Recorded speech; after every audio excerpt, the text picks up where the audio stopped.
그 기반이 두 가지가 있어요.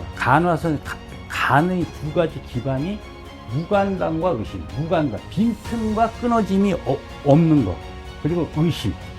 이 의심은 일종의 불길하고 똑같습니다. 이 화두를 들고서 의심이 있어야 그 화두에서 불길이 계속 일어나서 뭐 번뇌든 망상이든 그 불길에다 타서 없어진다고 그래요. 그 약화돼서 없어집니다.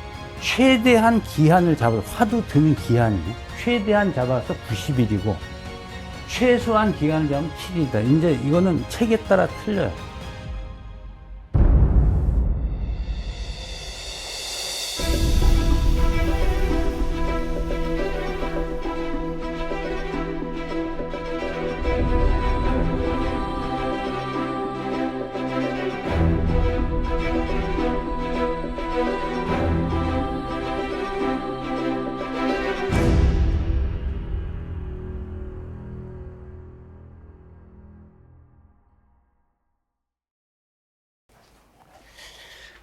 오늘은 미리 그 계획표에 있는 그 것 중에 화두 참고만 하기로 했어요. 왜냐하면은 시간도 그렇고 이 화두 참고가 정리하다 보니까 지금 여기 돼 있는 것만 해도 간략하게 한다고 했는데 좀 분량이 좀 됩니다. 그래서 일단 화두 참고만 주제로 해서 마지막 강의를 해볼 생각입니다. 이 화두 참고는 우리가 앞서서 두 차례 강의한 조사선의 내용을 토대로 해야 이해할 수가 있어요. 그 조사선 전체의 그 선법이나 그 사상, 그 안에서 화두 참고의 실마리가 다 들어 있습니다. 그 안에서 어떻게 하면 전통적인 선수행을 이 조사선의 어떤 그 가르침에 맞게 변형할 수 있을까 고민 끝에 나온 것이 화두 참고입니다. 이제 화두에서 이제 화는 공안하고 똑같아요. 이야기죠, 이야기. 선 이야기, 문답이라든가 어떤 이야기라든가 어떤 경전의 교설도 이 화두가 돼요.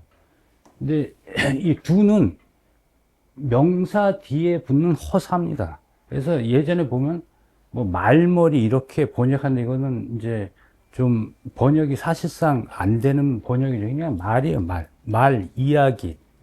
근데 화두라고 하면은 이제 선문답이나 선사들이 여러 가지 인연에서 나오는 참고할 만한 그 대상을 이렇게 추려서 놓은 이야기입니다. 이 참고라는 것은, 이 참은,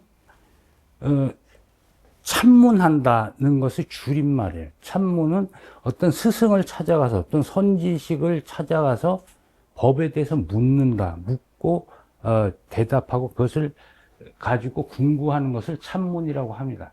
우리가 소참, 이런 것도 있잖아요. 소참. 그것은 그 법을 주고받기 위해서 모이면 다 참이라 그래요. 그걸 참. 그래서 화두 중에 대표적인 무자 화두를 일단 올려서 그 대표적으로 그 어떤 식으로 화두가 구성되어 있는지를 보겠습니다. 그래서 조주의 무자와 그 변형. 원래 조주 어록에는 저 위에 있는 이것만 되어 있어요. 근데 그 이후에 가장 대표적으로 이걸 변형한 사람이 천동 정각이 조주와 달리 변형을 했어요. 우리가 지난 시간에 말씀드렸듯이 선문답에서 어떤 질문을 하고 대답을 하면 그 결정된 대답은 하나도 없어요. 그 모든 대답은 의문으로 전환 가능하고 또 의문으로 전환 가능해야 그것이 활구가 되는 거예요. 그래서 조주의 원래 이러한 문답을 또 새롭게 변형한 천동 정각은 어떠한 의도로 이렇게 했는지 이것을 간단하게 짚어보고 이 화두 참고의 그 하나하나 그 요소를 짚어 나가 보겠습니다. 계획에도 불성이 있으니까 확인이 물었어요. 그러니까 조주가 없다. 위로는 모든 부처님과 아래로는 개미에 이르기까지 모두 불성이 있는데 계획에는 어째서 없습니까? 그놈은 업십성이 있기 때문이다. 이것이 이제 문답 전체거든요. 근데 이 문답 전체를 보통은 뒤에 나오겠지만 공안이라 그러고, 여기서 핵심이 되는 없다, 이것을 화두라고 보통 이렇게 구분해서 말하기도 하고, 그것을 구분 없이 이제 공안과 화두를 막 섞어서 쓰기도 합니다. 근데 여기서 우선 우리가 지난 시간에 한번 봤죠. 열반경의 불성론. 열반경의 불성론에 이제 이 구절이 있어요. 위로. 그러니까 일체 중생 신류 불성. 모든 중생에게는 불성이 있다. 이 구절이 있는 반면, 불성이 있다고 확정하거나 불성이 없다고 단정하거나 모두 불서를 등지는 것이다. 모두 삼보를 등지는 것이다. 이런 설이 또 있어요. 그러니까 있다고 확정하거나 없다고 확정하는 건 모두 다 허용하지 않는 거예요. 있다는 말이나 없다는 말. 그래서 여기서 이것과 비교하면 없다는 말이 가지는 없다, 확정된 것이 아니에요. 이것은 얼마든지 뒤집을 수 있는 말로 제시한 거예요. 안 그러면 이것이 화두가 되지를 않아요. 근데 그렇다면 앞에 불성이 있는데 뒤에 가서 왜 없냐? 업식성이 있기 때문이라고 그랬잖아요. 불성과 업식성을 이렇게 대칭시켜 놨어요. 업식성이 앞에서, 불성도 하나의, 우리가 이전에 봤듯이 실을 가장한 허입니다. 선문답, 모든 선문답에서는 그 실이 없어요. 실어가 없고 다 허언입니다. 그러니까 없다가 허언이라면 계획에 불성이 있습니까? 라고 물었을 때의 불성 자체가 허언이에요. 하물며 업식성도 허언이겠죠. 이것은 문답을 주고받는 사람들이 의식에서 끊임없이 변형되고 바꾸어질 수 있는 용어라는 거예요. 그래서 이것을 천동 정각의 변형해서 다시 한번 이제 보겠습니다. 어떤 학인이 조주에게 물었대. 개에게 불성이 있다. 어째서 이 가죽포대, 그러니까 개의 몸을 가죽포대라고 한 거죠. 이 가죽포대 속에 들어가 있으니까 하니까 그놈이 알면서도 고의로 범했다. 고범이래요. 알면서 고의로 범했다. 이제 치고 들어갔다는 거죠. 가죽포대가. 어떤 학인이 조주에게 또 물었다. 개에게 불성이 있습니까? 이것은 이제 천동 정각이 이제 추가한 거예요. 없다. 모든 중생에게 그놈은 업실성이 있겠다. 위의 것이 이제 추가한 거죠. 여기서는 있다, 없다로 대칭시켜 놨어요. 이것을 이렇게 바꾼 천동 정각이 이것을 송으로 읊었는데, 이 뜻을 어떻게 읊었냐면, 조주의 마음은 진실하였으니 말을 두 가지로 거칠게 나눈 것을 이상하게 여기지만, 두 가지로 나누었다는 것은 똑같은 질문에 대해서 한 번은 있다고 한 번은 없다, 이렇게 두 가지로 갈라놓은 것이에요.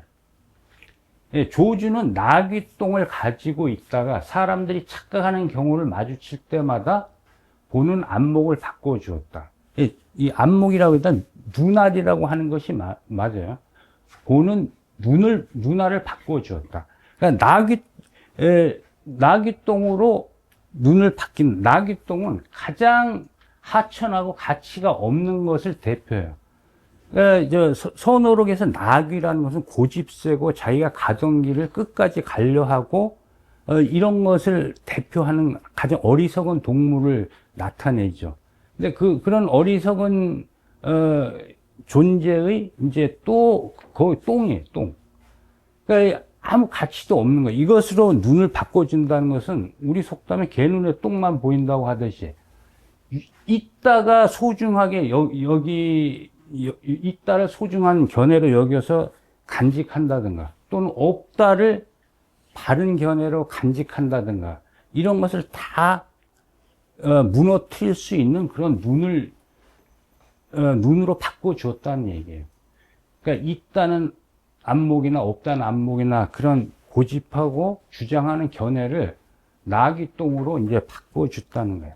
얼마든지 싼 값이니까 얼마든지 대체 가능한 것으로 바꾸었다는 거죠.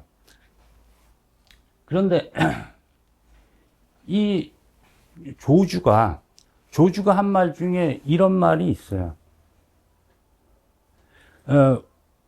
불지일자 오불이문 이래가지고 부처라는 한 글자조차도 나는 듣고 싶지 않다. 이런 말이 있어요.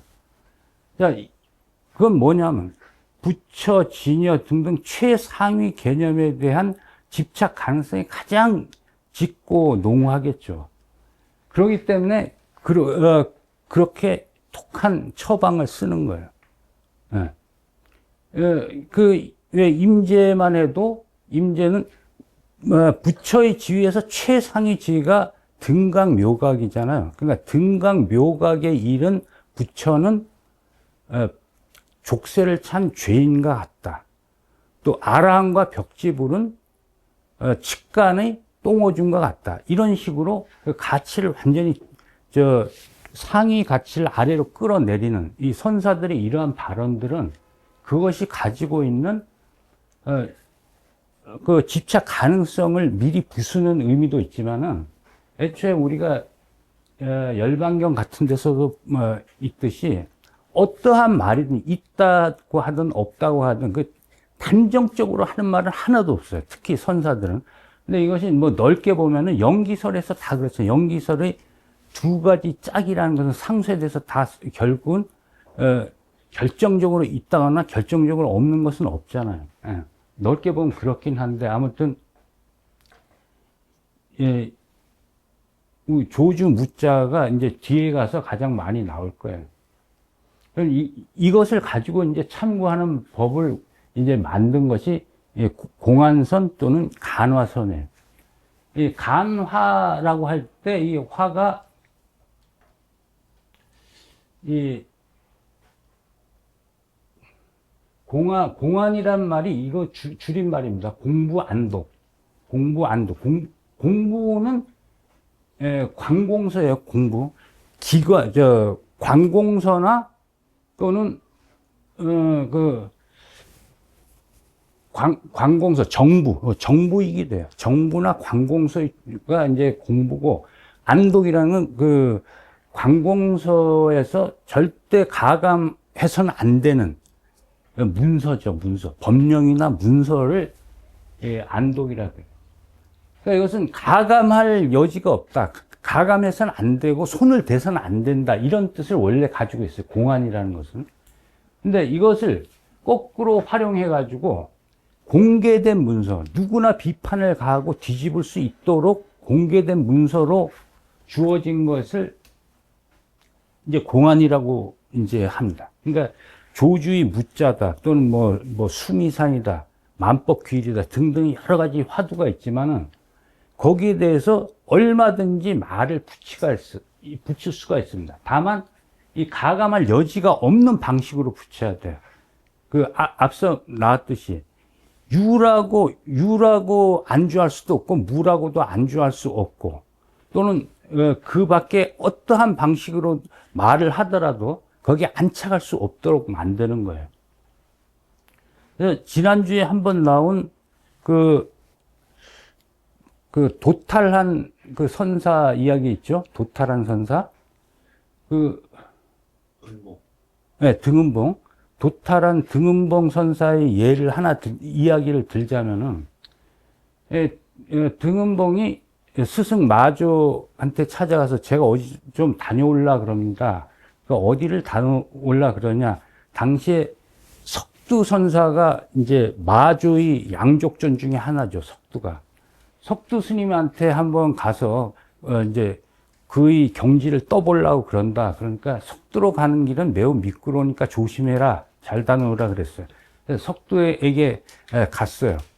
석두에게 가가지고 그 석두가 앉아있는 선상을 한 바퀴 핑 돌고 이제 법복을 털었습니다. 털고 이것은 무슨 종지인지 맞춰보시오. 그러니까 석두가 창천. 그게 망했다는 소리예요. 그러니까 하늘이시여. 이제 굳이 번역하자면 그런 건데, 뭐 망했다. 그랬어요. 근데 그렇게 말하니까 할 말이 없어가지고 꿀먹은 벙어리가 돼서 다시 돌아왔단 말이죠. 저 스승에게, 마주에게 그것을 들려주니까 너가 그러면 이번에 가서 그가 또다시 창천, 망했다, 망했어, 이러면 허공에다 대고 한숨을 2번 쉬어라, 허허 하고 한숨을 쉬어라 그랬어요. 그래서 이제 또 갑니다. 또 가서 똑같은 동작을 하고 똑같이 물었어요. 그랬더니 이번에는 먼저 허허 그랬어요. 먼저 허허 하니까 자기가 준비한 말을 미리 해버렸거든. 그래가지고 또 힘으로 해가지고 다시 돌아왔습니다. 그래서 내가 처음부터 말하지 않았느냐. 속 들어가는 미끌미끌하다고. 그게 활로라 그래요. 활주로를 할 때 활자 써가지고 길로, 활로라 그래요. 속 들어가는 길은 미끄럽다고 하지 않았냐, 애초에. 이것이 상징하는 것이 바로 이런 거예요. 유로 안착하려 해도 미끌. 안착이 안 돼. 무로 안착을 하려고 해도 미끌. 이제 이렇게 미끌미끌 안착할 수 있는 말이 하나도 없어요. 모든 선언은, 모든 선문답상의 화두나 그 핵심 어들은 안착하도록 주어지는 것이 아니에요. 그것을 무는 순간 그것이 일종의 독이 돼버리는 거예요. 이제 그렇게 이제 일종의 이제 모든 언어에서 격을 무너뜨리는 방식인데, 등은봉 얘기를 했으니까 또 하나의 등은봉 이야기 한 가지만 더 들자면, 이제 등은봉과 동시대에 이제 남전선사가 있습니다. 남전선사가 법문을 하는데 찾아갔는데, 예, 남전이 제자들한테 문제를 냈어요. 이 정병 있죠? 물병을 놓고, 이 정병, 이 물병은 경계다. 그 물병 안에 이제 물이 있다. 저 경계를 움직이지 말고 물을 나한테 가져와 봐라. 가져올 사람 가져와 봐라. 그러니까 아무도 손을 못 댔어요. 그러니까 물병을 움직이지 말고 물병을 가져오라고 했어요. 그때 등은봉이 손님인데 가가지고 그 정병을 들고 남전이 머리에다 부어버렸습니다. 그래서 남전은 아무 소리도 안 했다고. 왜냐면 인정을 한 거죠. 그게 다 격을 깨트리는 방식이거든요. 네. 그래서 이제 이 두 가지가 가감의 여지가 없다는 것은 이제 어떤 말을 해도 아무리 처음 말하고 뒤집어 말해도 거기에 어떤 덧붙여지는 것이 아니라는 거예요. 근데 비판하도록 공개된 문자이긴 하지만 이 가감의 여지가 없는 방식으로 비판을 가하는 거예요. 이제 화두는 아까 말씀드렸듯이 그 공안상에서 핵심이 되는 말, 참고의 요소, 무라든가, 만법이라든가, 이렇게 한 이야기에서 핵심이 되는 말을 보통은 화두라 그래요. 분별로 파고들 틈이 없이 찔러주는 말이다. 이제 화두나 공안을 말할 때 이렇게 이제 정의를 할 수가 있어요. 그러니까 예를 들면 벽암록 7칙에 이런 말이 있습니다. 이 하나의 공안을 놓고 곳곳에서 헤아리는 이들도 많고 분별을 조작하여 이해하는 일들도 적지 않다. 이 분별을 조작한다는 것은 지적인 이해를 말하는 거예요. 하지만 그들은 옛사람이 이런 방구의 공안일지라도 드러낼 때마다 모두 부싯돌이 번뜩이거나 번개불이 치는 듯한, 이것이 정광석화죠. 정광석화. 듯한 잠깐 사이에 곧바로 한 줄로 쭉 뻗은 듯한 길을 열어 젖힌다. 이건 무슨 말이냐면 어떤 화두를 제시하나 이미 그 화두에 가감할 여지가 없는 뜻이 다 드러나 있다는 것이에요. 분별로 짚어낼 여지가 없이 준다는 거예요. 그러니까 지난 시간에 우리가 함께한 예로 들자면 염화미소 같은 것이 그거예요. 꽃이 내리니까, 꽃이 막 비처럼 내리니까 부처님이 그 중에 하나를 무심코 집어 들었어요. 그리고 저 편에서 가섭이 그것을 보고 웃었어요. 이게 염화미소잖아요. 염화와 미소만 딱 남은 거예요. 여기에 분별로 파고들 아무런 내용도 없어요. 거기 다 실현된 거예요. 그것을 가지고 공안현성이라 그래요. 공안현성. 실현돼 있다. 눈앞에 실현돼 버렸다. 또는 현성공안. 실현돼 버린 공안이라 그래요. 이제 정광석화 같은 순간에 이제 다 쭉 뻗은 길, 구불구불한 길이 아니에요. 그러니까 쭉 뻗었다. 다 왜곡된 게 하나도 없어요. 다 드러나 있다는 거예요. 이제 이러한 사실을 모르고 무지한 후인들은 오직 주어진 말을 근거로 이해를 지어서 해설할 뿐이다. 어떤 말이 주어지거나 어떤 행동이 주어지면 그것을 근거로 해서 자기가 아는 지적 자산을 가지고 뭐 자기가 직접 들었거나 책에서 보았거나 시장에서 뭐 주워 들었거나 이런 것을 가지고서 그걸 요리하려고 한다는 거죠. 이런 종류의 공안은 참구가 무르익은 사람이라면 들려주자마자 곧바로 귀착점을 안다. 들려주자마자 바로 안다는 거예요. 왜냐하면 여기에는 그만큼 자기가 준비가 돼 있는 거죠. 이것은 분별하고 헤아리고 이래서 알 수 있는 세계가 아니라는 거예요. 또 하나의 이것도 이제 벽암록의 이야기인데요. 이 하나의 공안을 만약 다른 안목으로 꿰뚫어 본다면 모두 득실이 없는 곳에서 득실을 일부러 갈라놓고 친소의 차별이 없는 곳에서 가깝고 먼 차별이 없는 곳에서 친소의 차별이 있는 뜻이 갈라놓는 거예요.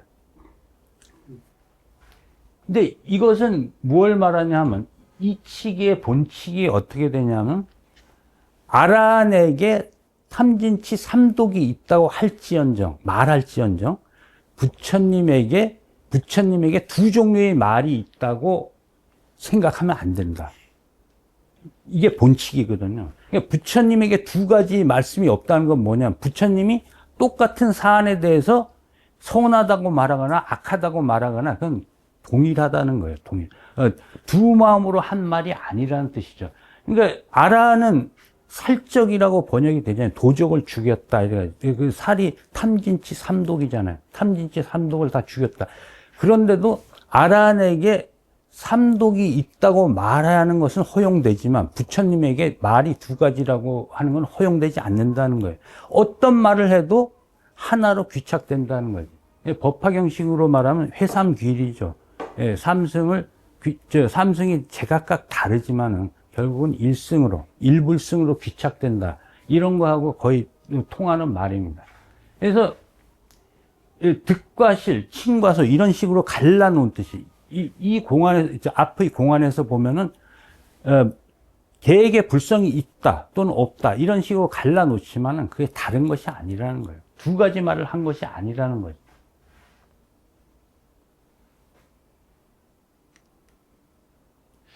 그래서 이제 간화라는 말의 뜻부터 이제 들어가요. 간화, 이제 화두를 간한다. 그래서 간화 그러잖아요. 간화선. 이 간자가 이게 간화한다, 간수한다 할 때 그 간자예요. 우리가 환자를 간호할 때 중한 환자는 잠시도 눈을 떼면 안 되잖아요. 그래서 이제 계속 주시하면서 살피는 것이 간이. 그래서 간수의 뜻입니다. 간수. 단지 보는 것이 아니라 놓치지 않고 계속 그 간수하면서 지킨다는 뜻이에요. 그 기반이 두 가지가 있어요. 간화선, 간의 두 가지 기반이 무간당과 의심. 무간당, 빈틈과 끊어짐이 없는 것. 그리고 의심.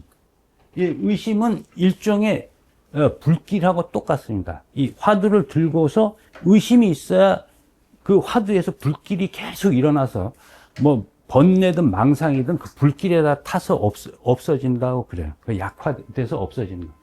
그래서 무간당과 의심이 두 가지 이제 이 간화성 간의 기반입니다. 첫 번째가 빈틈도 끊어짐도 없는 무간단의 방법.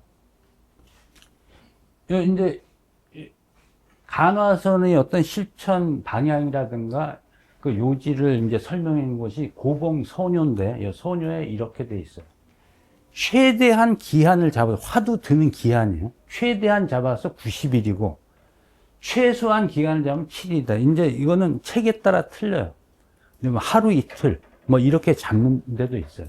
그러니까 좁게 잡아서 7일이면 7일 동안 이제 용맹정진 하는 거지. 거의 밤을 안 새고 화두만 들고 대결하는 거예요. 90일 동안이야 그렇게 못하겠지만.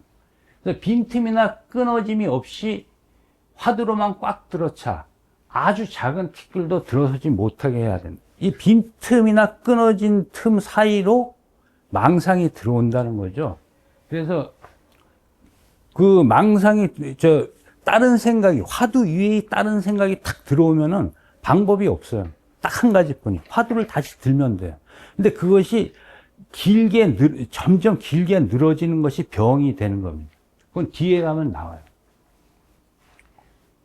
바로 이럴 때가, 이제, 조금만한 티끌도 들어서지 못하는 그런 때가 은산철벽과 같다. 은산철벽, 은산은 얼음산이에요.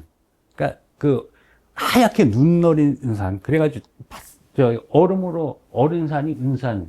은산을 아무런 장비도 없이 맨몸으로 올라가야 되는 거예요. 미끌미끌해서 맨몸으로 올라가지 못하겠죠. 근데 철벽을 아무런 장비도 없이 그냥 뚫고 나가도록 주어지는 거예요.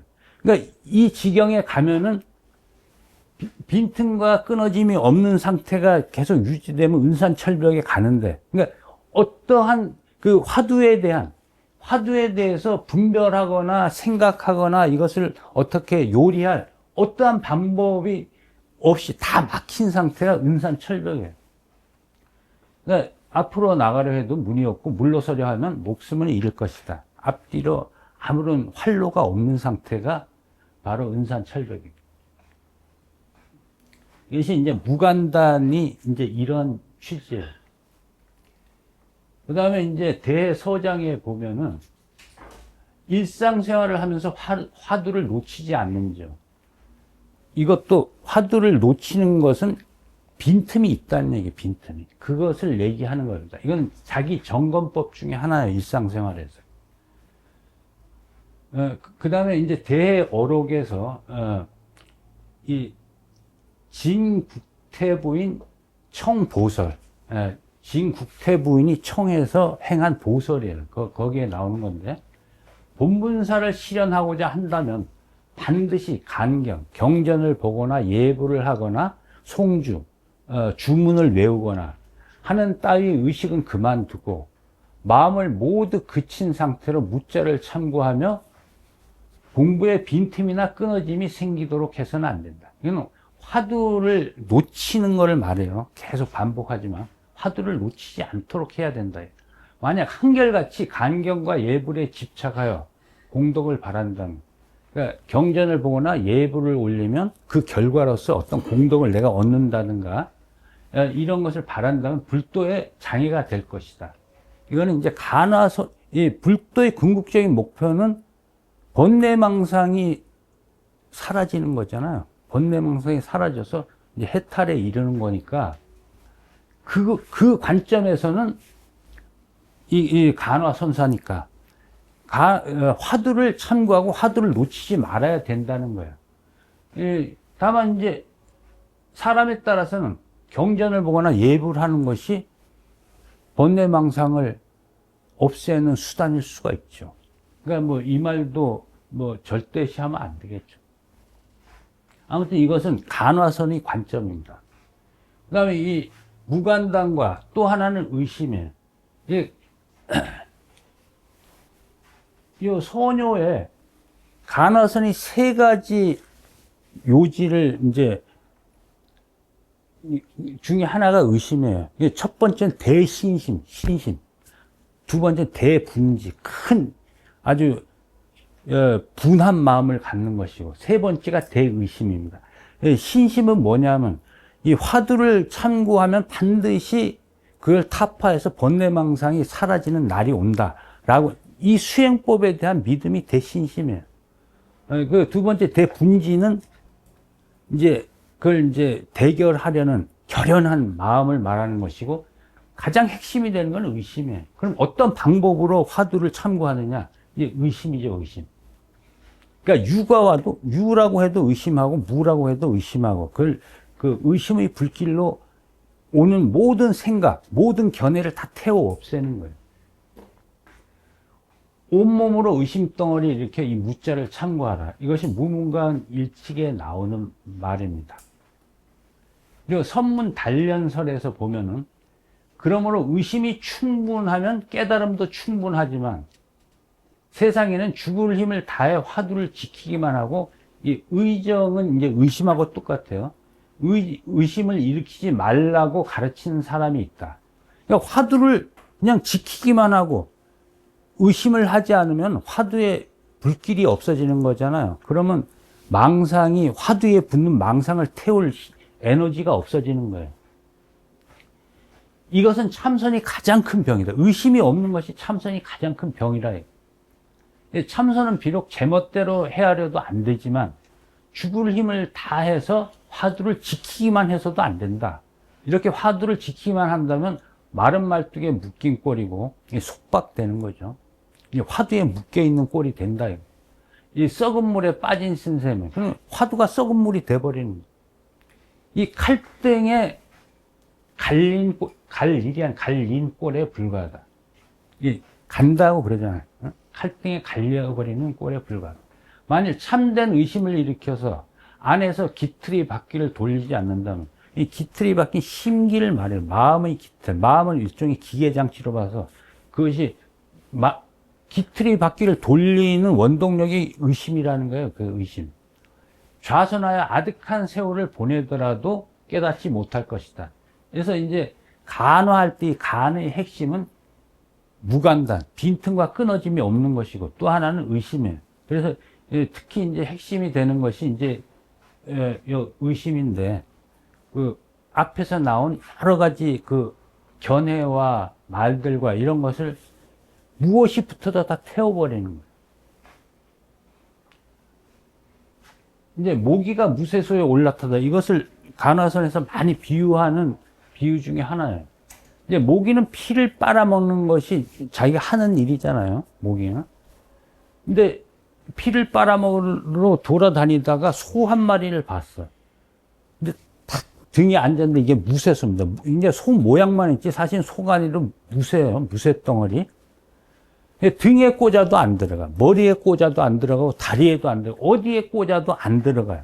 나중에는 이것이 피를 빨아먹을 데가 없다는 것을 나중에 가서 알게 되는 거죠. 그제서야 비로소 무쇠소에 올라탔다는 것을 알게 되는 거예요. 화두는 처음부터 이 무쇠소와 같이 주어지는 거예요. 처음부터. 그러니까 계획에 불성이 없다라고 해서 그 없다라는 말 자체가 무쇠소와 같아가지고 이거는 어떠한 견해와 어떠한 이론으로 파고들어서 분별해서 알아차리려 해도 안 된다는 거죠. 처음부터 무쇠소로 주어지는데 계속 꽂아보다가 이 분별 저 분별 다 안 통하게 돼서 마지막에 자기가 무쇠소에 올라탔다는 것을 알게 된다는 거예요. 그 비유를 말하는 겁니다.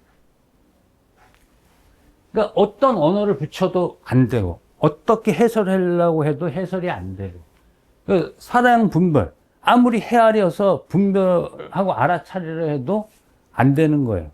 그래서 마지막에 이제 궁지에 탁 몰리면 그때 이제 이 비유가 딱 적합하게 맞아 떨어지는 거죠. 그 예를 이제 하나 보겠어요. 이 본선선사가 나이 17에 이제 한참 쌩쌩하게 어떤 뜻을 가지고 이제 원명화상을 만났는데 원명화상이 무자화두를 주었어요. 이거를 참고해라. 딱 주자마자 그 자리에서 바로 이해했어요. 이게 이런 뜻이구나. 사전에 이제 경전도 좀 읽고 어록에 대한 이해도 있고 여러 가지 뭐 그 밖에 교양이 있었겠죠. 듣자마자 그 자리에서 이해해서 화상에게 자기 견해를 들러주자 화상이 말했어요. 바로 이해하니까 기가 막히겠죠. 왜냐하면 이게 뒤쪽에 가면은 무자화두를 참고할 때 일어나는 10가지 병통이 있는데 그 중에 이제 약 2가지에 해당돼요. 그 첫 번째가 화두를 받자마자, 들자마자 알아차리려 해서는 안 된다, 이거거든요. 어떤 화두가 딱 자기한테 주어졌을 때, 그것을 보자마자, 이거는 분별이 필요 없어. 바로 알아차려야 돼. 라는 강박관념에서, 이런 뜻이겠지 하고 바로 알아차린다든가. 아니, 경전이나 어록이나 이런 문자를 갖다 대고, 이런 뜻이겠지 하고 그걸로 이해한다든가. 그런 상태를 말하는 거겠죠. 그래서 이렇게 말해줬어요. 바로 이제 자기 견해를 말하니까. 내가 20년 동안 무자를 간수하며 살펴왔는데, 모기가 무쇠소에 올라탄 것과 같았지만, 그 이제 제대로 된 화두를 간수하면서 갔을 때 이제 모기가 무쇠소에 올라탄 지경과 같은 거예요. 그러다가 학습하며 공부하자마자 수많은 지견이 생기게 되었다. 왜냐면 화두를 망친 거예요. 그걸 얘기해 준 거예요. 이 한마디에 이제 알았겠죠.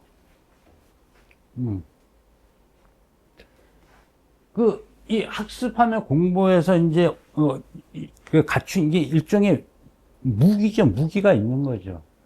이 화두는 무장 해제된 상태에서 이걸 돌파해야 되거든요. 우리가 여러 가지 인식의 무기를 가지고 그것을 가지고 대들면은 이제 금방금방 이해가 되는 거예요. 자기대로. 사실은 자기가 가지고 있는 아는 인식 체계를 이해하는 거지. 그 화두를 핑계로 삼아서.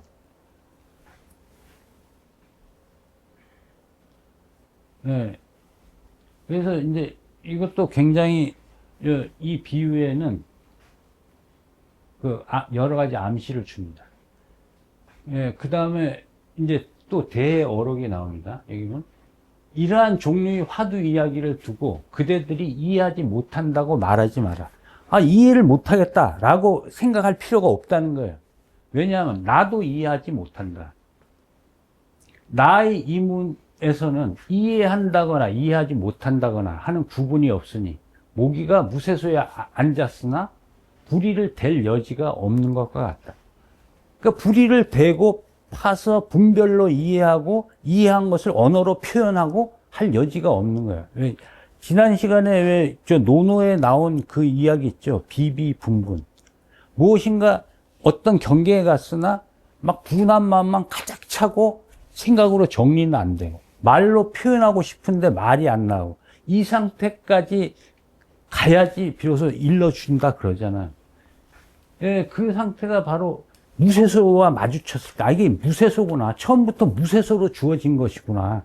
이것이 찌르고 들어갈 틈이 없구나. 이것을 알아차렸을 때 가능하다는 거예요. 그 다음에, 고려시대의 나홍 선사, 나홍 어록에서, 뽑아봤어요. 불현듯 화두를 애써 들려고 하지 않아도 저절로 들리고. 그러니까, 화두가 무르익으면 애써 화두를 간단 없이 들려고 할 필요 없이 저절로 들린다는 거예요. 의심이 저절로 붙고 빈틈도 안 생기고 끊어짐도 안 생긴다는 거예요.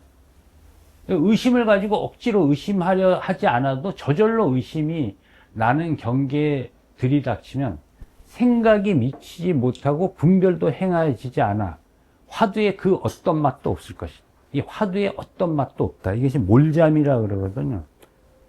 뒤에 가면 맛이 없다는 말이 나와요. 그러니까 짠맛, 쓴맛, 단맛, 매운맛, 싱거운 맛 아무 맛도 없고 유라는 맛도 없고 무라는 맛도 없고 선하다, 악하다, 좋다, 나쁘다 어떠한 맛도 없고 견해도 사라져야 처음에 그런 맛이 없는 몰자미로 주어졌는데 우리가 거기다가 맛을 자꾸 붙여서 생각하기 때문에 맛이 생긴 거거든. 근데 그것이 하나 둘씩 태워서 사라졌을 때 본래의 맛이 없는 상태에 도달한다는 거죠. 어떤 맛도 없을 것이다. 마치 이제 모기가 무쇠소에 올라탄 것과 같은 바로 그때. 이거는 아주 자주 나오는 말이에요. 공무에 아무것도 없는 지경을 공무라 그래요. 아무것도 없는 공무의 지경에 떨어지지 않을까 두려워하지 마라. 이거 아주 자주 나오는 말입니다. 왜냐하면 여기서 이것이 두려워서 화두를 놓친다 그래요. 그러면 여기에서 커다란 환영 같은 것이 생겨가지고 좀 이상하게 될 수도 있고 말 그대로 정신과 몸에 병이 생길 수 있다는 겁니다. 그래서 여기서 두려워하지 말고 계속 화두를 들고 의심을 여기서 마지막까지 밀고 나가야 한다는 것이죠. 왜냐하면 이것이 바로 이 상태가 선대 부처님과 모든 지위 조사들이 몸을 던지고 목숨을 버릴 각오로 승부를 걸었던 경계이기 때문에 여기서 마지막까지 이제 화두를 의심해야 된다는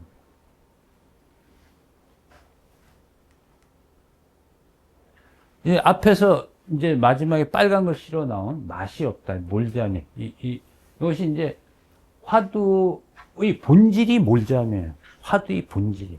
원래 모든 선어가, 화두가 맛이 없어요. 어떤 맛도 없는 것이고 어떤 맛도 없는 것을 맛이 있는 듯이 포장해서 주는 거예요. 그래서 그것을 모르면 속는 건데, 속이려고 속는 것이 아니라 그것을 화두를 받는 사람이 무지해서 속는 거지. 분별하며 드러낼 수단이 전혀 없는 몰파비. 이거 몰파비라고도 그래요. 이 파비는 뭐냐면 코를 잡았다 그러잖아요. 코를 잡았다. 곱비예요. 소곱비. 우리가 소를 마음대로 뭐 좌로도 끌고 우로도 끌고 뭐 밭도 갈게 하고 또 짐도 실어 나르게 하고 내 뜻대로 소를 부리려면 곱비가 있어야 되잖아요. 코에다가 곱비를 탁 묶어가지고 내가 부릴 수 있단 말이에요. 그것이 파비입니다. 근데 그럴 파비가 없는 상태가 몰파비예요. 이 곱비 없이 소를 몰아야 돼. 그리고 소 자체가 코가 없는 소예요. 곱비를 맬 수가 없어요. 그래서 무비우 이런 말도 있어요. 코가 없는 소. 이 몰자미가 이제 그런 맥락입니다. 이제 인식 수단이 전혀 통하지 않는, 우리가 그 어떤 것을 알기 위해서 가지고 있는 무기를 다 내려놔야지 마주할 수 있는 것이 화두라는 거예요. 화두를 들 때 결코 허다한 방편으로 재주를 부릴 필요 없이, 이 허다한 방편이라는 게 언설의 방편이죠. 이제 지적인 방편이에요. 다만 일상생활의 모든 반경에서 화두가 끊어지지 않도록 하면, 희노애락이 일어날 때마다 분별을 일으키지 말고 항상 화두를 들고 꾸준히 주시하다가 이론으로 통할 길이 없고 아무 맛도 없다고 느껴서 마음이 뜨겁고 답답할 때, 이게 비비분분의 상태예요. 뜨겁고 답답할 때. 그러니까 어떻게 할 수도 없어서 답답한 상태. 화두가, 이것이 화두로서 온전히 드러나고 실현된 상태입니다. 그때가 바로 그 사람이 목숨까지 던져 승부를 낼 곳입니다. 이것도 이제 대해서장에 나오는 이야기. 그래서 이제 같은 비유로 이제 심로절이 있어요. 마음의 길이 끊어졌다. 마음의 길이 뭐예요? 우리가 헤아리는 거잖아. 이 생각 저 생각 하면서 길을 마음에서 계속 트잖아요. 근데 그렇게 하다가 이제 마음의 길이 완전히 차단되고 끊어진 상태를 말하는 거예요. 그러니까 이건 아주 유명한 말인데요. 무문관 일칙에 나오는 건데, 무문관 일칙이 무자화도예요. 무자화도. 참선하려면 반드시 조사의 관문을 뚫어야 하고, 깨달음의 극치에 이르려면 마음의 길이 끊어진 경계를 궁구해야 된다. 이게 궁구의 대상이 분명해졌어요. 마음의 길이 끊어진 경계를 궁구해야지, 마음으로 마구 통하고 자유롭게 드나들 수 있는 데는 그 참선의 대상은 아니에요. 최소한.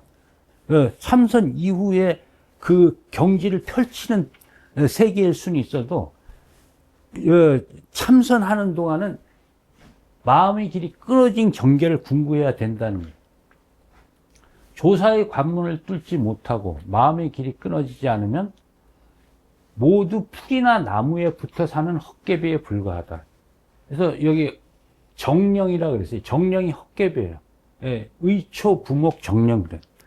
그 풀이나 나무에 붙어 살면 그걸 떠나면 살 수가 없잖아요. 생존할 수가 없잖아요. 그러니까 이거는 이 마음이 그리 끊어지지 않으면 우리가 이런저러한 인식 수단에 얽매여서 그걸 분별하게 된다, 이 뜻입니다.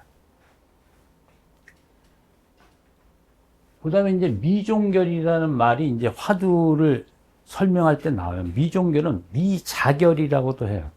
그러니까 사자가 새끼를 미혹시킨다, 또는 새끼한테 길을 잃게 만드는 비결이라 그래요. 사자에게 이제 이게 뭐냐면 사자 새끼가 앞으로 오면 뒤로 탁 넘어뜨리고, 좌로 오면 우측으로 넘어뜨리고, 이런 식으로 그 새끼가 가려는 길을 계속 반대로만 발로 쳐가지고 길을 잃게 만드는 겁니다. 그래서 자 써가지고 미자결이라고도 해요. 새끼에게 길을 잃게 만드는 비결이다. 이건 뭐냐면, 물론 현실이 사자는 그렇지 않겠죠. 사자의 비유 중에 언어와 관련돼서 적혀 있어요. 이제 흙덩이를 개한테 던지면 개는 흙덩이를 물로 쫓아가지만 사자에게 흙덩이를 던지면 던진 사람을 문다. 이 흙덩이는 언어를 비유해요. 뭐 유라고 던지면 유로 가서 물고, 무라고 던지면 이것이 정답이구나 가서 물고, 이것이 이제 개가 하는 거고, 사자는 던진 사람이 왜 던졌는지 그걸 확 가서 문다는 거죠. 근데 물론 현실의 사자는 그렇진 않아요.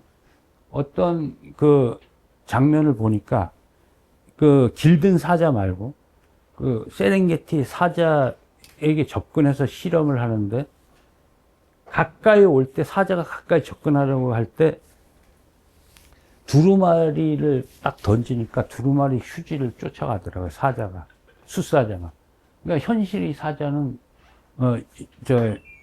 이 선호록에 나오는 사자하고는 틀려요, 물론.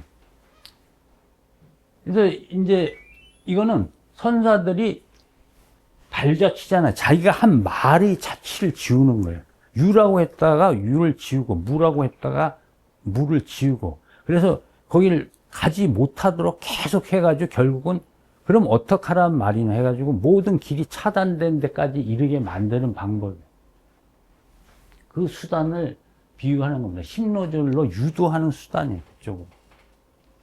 스스로 한 말의 자취를 찾지 못하게 덮어버리고, 도리어 그가 잘못 이해하고 있는, 그러니까 뭘 잘못 이해하고 있냐면, 있다고 주면 있다가 정답이라고 생각하고, 없다고 는 말을 던져주면 없다가 정답이라고 생각하는 그 말에 따라 대답을 오히려 해준다 이거예요. 그래서 계속 지우는 거예요. 한 말을, 이 말을 했다 지우고 해서 자취를 읽게 하는 비결이다. 이제 이렇게 말을 하는 거죠. 그래서 화두를 놓치지 않고 참고하는 바로 그때 화두를 들고 있는 주인공을 돌이켜 생각하라. 이것이 진정한 나인가? 라고. 이 경계에 이르러 그 사이에 머리카락 하나 들어갈 빈틈도 허용되지 않을 것이니, 만약 이리저리 생각하고 마음의 기틀이 멈춘다면 헛것에 사로잡힐 것이다. 마음의 기틀이 멈추는 것은 화두를 놓친 상태를 말해요. 또는 화두에 대한 의심이 탁 사라진 상태를 말해요. 그것이 사라진 빈틈이 생길 거 아니에요. 그 사이로 헛것이 치고 들어온다는 거죠. 영자혹, 영이 그림자거든요. 그림자 같은 헛것에 사로잡힌다, 이게. 미혹된다, 이거.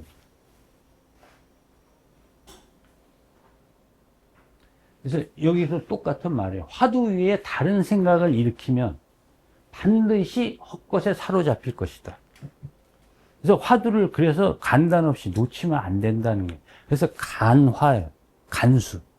이거 지켜야 되는 화두를 빈틈없이. 빈틈없이 지키기 위해서는 의심이 살아있어야 돼요. 의심이. 의정과 의심 덩어리 이렇게 이제 것을 많이 갈라놓는데, 의정은 이제 간단히 말하면 그 화두를 들고 있으면서 그때그때마다 계속 의심하는 거예요. 그러니까 무자를 들고 있을 때 이런 생각이 와도 그걸 의심해서 무자에 녹여 없애버리고, 뭐 다른 어떤 견해가 들어와도 그것에 태워버리고, 계속 그것을 반복하는 것이 의정이고 의심이라면, 의심 덩어리는 안팎의 모든 것이 의심 하나로, 자기가 들고 있는 무자는 무자 하나로 다 통일된 상태가 의심 덩어리라고 표현을 해요. 그래서 의단, 이제 덩어리가 되었다. 모든 것이 의심이라는 하나의 덩어리가 되었다, 이 뜻이에요. 그래서 안팎에서 마주하는 모든 대상이 의심하는 작용은 의정. 그리고 일체가 의심으로 통일되면 이제 의심 덩어리, 의단이라 그러죠. 그래서 안입이 설신의 6가지 감수작용, 그 인식기관과 그 대상이 있잖아요. 색선, 향미, 촉법. 그리고 6 인식과 인식 대상이에요. 육식이에요, 여기서는. 4대와 5, 그리고 산하대지와 삼라만상을 모두 하나의 의단에 녹여서 단번에 눈앞에 두면 가면서도 의심덩어리일 뿐이며, 앉아있어도 의심덩어리일 뿐이며, 옷을 입거나 밥을 먹어도 의심덩어리일 뿐이며, 대소변을 볼 때도 의심덩어리일 뿐이고, 보거나 듣거나 아는 작용에 이르기까지 모두 이 하나의 의심덩어리일 뿐이다. 이처럼 거듭 의심하다 보면 애써 의심하려 들지 않아도 저절로 의심이 일어나고, 화두를 들려고 하지 않아도 저절로 들려질 것이다. 그래서 이제 이 말도 많이 쓰는 거잖아요. 작게 의심하면 작게 깨치고 크게 의심하면 크게 깨친다. 그러니까 소위 대의 이거든요. 대의 대오, 소의 소. 대소는 뭐 크고 작고 이런 차이가 아니고요. 제대로 된 방식에 의한 의심이 대의고, 그 제대로 된 방법에서 어긋나면 다 소이지. 제대로 된 의심이 아닌 거죠. 그래서 대소로 이렇게 구분한 거지. 이것이 뭐 크고 작다는 이제 이때 뭐 큰 다른 건 없어요. 그다음에 그 아무 맛도 없고 더듬어 모색할 여지가 없는 상태를 꺼리지 마라. 다만 화두를 들고 놓치지 않은 채 의식하고 살피기만 하라. 호련히 몸과 마음이 고요해지고 앞뒤 경계가 끊어졌을지라도 그 고요한 상태에 머물면 안 되며, 여기서도 화두 살피는 일을 멈추어서는 안 된다. 고요한 상태에 여기서 원문에 보면 다 손수가 다 붙었어요. 화두를 든다. 제시, 거도 요 아래 손수가 붙었잖아요. 이게 탁 들고 놓치지 않는다는 뜻이에요. 그러니까 이걸 놓치지 않고 각각 알아차린다는 거, 각 느끼고 있어야 된다. 느끼면서 살피고 있어야 된다. 이제 고요한 경계에 떨어지면은 이제 의심덩어리가 이제 타성일편도 이제 마찬가지 이제 그것입니다.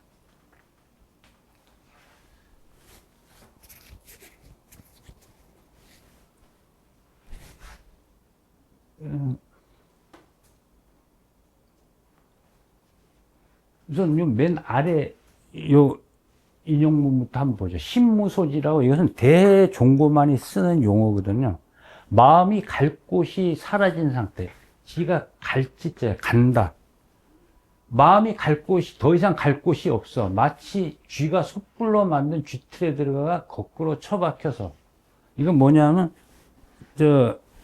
솥불, 큰 소 있어요. 이렇게, 솥불이 휘어진 솥불을, 거꾸로 매달아 놓고, 맨 위에 미끼를 놓고서, 쥐가 와서 미끄러지도록 하는 장치가 있어요. 그래서 이제 솥불로 만든 쥐틀인데, 이제 미끄러워서 착하면 거꾸로 처박혀가지고 앞으로 나가지도 못하고 뒤로 돌아서지도 못해요. 이제 이 상태를 말하는 거예요. 이건 이제, 대해가 즐겨 쓰는 비유거든요. 이제, 이 신무조 소지 상태가 화두가 제대로 이제 타파되기 직전의 상태라는 거예요. 다시 마음이 번잡하게 되더라도 다만 무자 화두만 드십시오. 부처님 말씀이나 조사의 말이나 곳곳의 노숙들의 말이 천차만별로 다르지만 이 무자를 뚫으면 한꺼번에 모두 뚫게 될 것입니다. 우선 여기까지 제가 너무 설명만 했는데,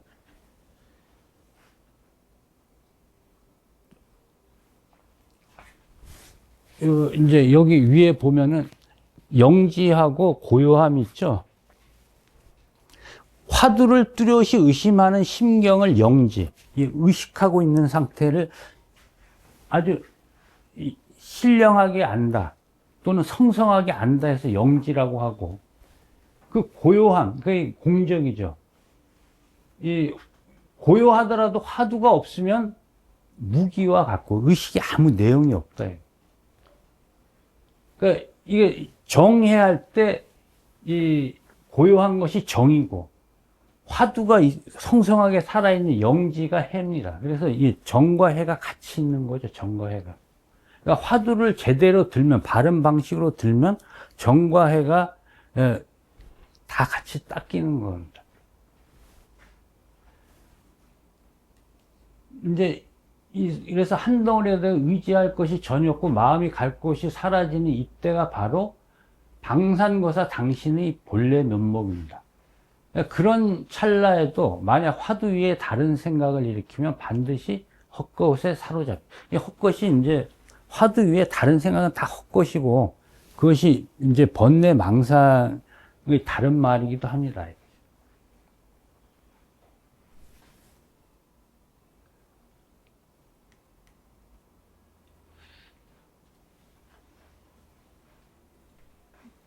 그 다음에 이제 망상 및 장애 대처법. 근데 이 망상이나 장애를 대처하는 법이 여러 가지가 나오는데 중심은 하나예요. 화두를 다시 드는 것. 망상이 일어나거나 어떤 장애가 일어나거나 화두를 다시 들고 의심하는 것뿐이 없어요. 그래서 다만 언제나 화두를 놓치지 않고 들어야 하니 망념이 일어날 때마다 이 또한 억지로 마음을 써서 눌러서는 안 된다. 억지로 눌러 놓는다는 것이 서갑초라고 있어요. 풀을 바위에 돌에 눌러 놓는다. 돌에 아무리 눌러 놔도 풀은 다시 돌을 삐집고 자라난다. 그래서 서갑초예요. 돌로 풀을 눌러 놓는다 해서. 이제 그렇게 해서는 망상이 없어지지 않는다는 거예요. 뿌리가 뽑히지 않는다는 거죠. 움직임을 그치도록 하면 그친 상태에 돌아가지만 그쳤다가 다시 활발하게 움직이게 되니 망상이 움직인다는 거죠. 다만 망상이 움직이고 그치는 바로 그 경계에서 참고하는 화두를 간수해야 된다. 그러니까 화두를 다시 살피는 것만이 망상을 대처하는 방법이라는 거예요. 잡념이 일어나는 순간 화두만 드십시오. 다른 대처법이 없어요. 화두가 잡념이 일어날 때. 대체로 화두는 큰 불길이 모기나 땅강아지가 머무르는 것을 허용하지 않듯이 잡념을 태워버린다. 이 화두를 들고 꾸준히 참고하다가 세월이 충분히 무르익는 순간 마음이 갈 곳이 사라지면 저도 모르게 분출하듯 한꺼번에 타파될 것이니, 이것도 이제 앞에서 나오는 이제 그 마음이 갈 곳이 사라진 경계를 타파되기 직전의 상태로 묘사를 한 거예요. 그래서 가나선뿐만 아니라 모든 참선에서 공통되는 병통을 혼침과 산란으로 전통적으로 표현하고 있어요. 혼침은 이제 가라앉는 상태죠. 거의 잠자는 상태로 가는 것이고, 정해할 때 또는 지관할 때 관이 없고 해가 없고 정만 살아있는 거예요. 해가 없는 정은 혼침에 떨어지기 쉽고, 또는 정이 없이 고요한 상태가 유지되지 않고 해만 있으면 산란하게 흩어지는, 여기저기 흩어지는 이제 망상으로 떨어지기 쉽다. 이 두 가지 이제 병통이 일어날 때도 마음을 써서 물리칠 필요 없이 그냥 화두를, 이제 이때는 이제 화두를 내려놓고 의식의 빛을 돌려서 이 망상이 어디서 일어나는지 살펴보라. 바로 이렇게 한번 비추어 보기만 하면 망상과 혼침이 그 자리에서 저절로 그치리라. 참구한 날이 충분히 되어 이 생각을 견고하게 지니고 참으로 물러남이 없으면 어느 순간에 공부가 궁극의 경기로 들어가 느끼지도 알지도 못하는 사이에 한번 밀어붙이는 힘으로 의심덩어리가 분쇄되면 수많은 겁동안 쌓인 번뇌가 그 자리에서 허물어져 심신이라는 두 글자도 의식할 수 없게 될 것이다. 그러니까 몸과 마음을 전혀 의식할 수 없는 경계까지 간다는 거예요.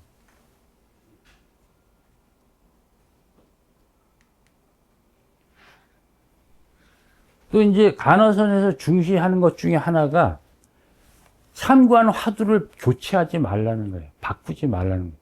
자기가 무자를 들었으면 무자를 들고 다른 어떤 화두를 들었으면 끝까지 그것을 들고 의심을 해야지, 하다가 안 된다고 해서 교체를 자꾸 해버리면은 그것이 또 금지사항 중에 하나입니다. 그래서 바꾸지 말라고 하는 거예요. 그래서 심지어 그렇게 하면 삿된 마구니 물이나 하는 짓이다, 이렇게 비판을 하고 있어요. 화두를 버리고 다시 다른 문자로 옮겨 의심을 일으키거나 경전의 교설에서 의심을 일으키거나 고인이 제기한 공안에서 이제 자기가 참고하는 공안 말고 다른 공안에서 의심을 일으키거나 일상의 번잡한 경계에서 의심을 일으킨다면 그 모두가 삿된 마구니 물이나 하는 짓이다.